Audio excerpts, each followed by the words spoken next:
Iran যুক্তরাষ্ট্র যুদ্ধে ৪ মাস ধরে কার্যত অচল হয়ে আছে হরমুজ প্রণালী।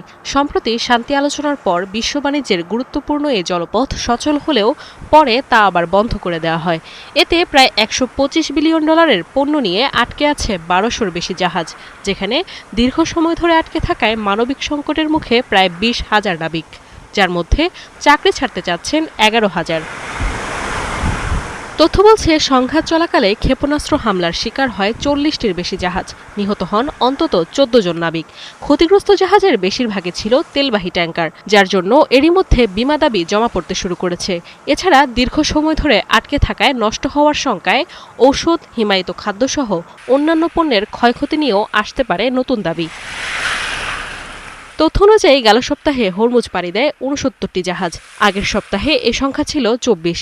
সংঘাত শুরুর পর এটি সবচেয়ে বেশি সাপ্তাহিক চলাচল। বিশ্লেষকরা বলছেন, আগের অবস্থায় পুরোপুরি ফিরে যেতে সময় লাগবে।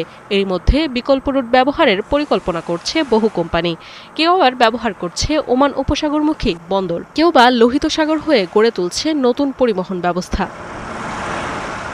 সংঘাত শুরুর আগে হরমুজে প্রতিদিন গড়ে প্রায় ১৩৫টি জাহাজ চলাচল করত, কিন্তু ৪ মাস ধরে বৈশ্বিক জ্বালানির ২০% পরিবহনে ব্যবহার হওয়া এই জলপথ বন্ধ থাকায় নতুন উদ্বেগ দেখা দিয়েছে বিশ্ব বাণিজ্যে।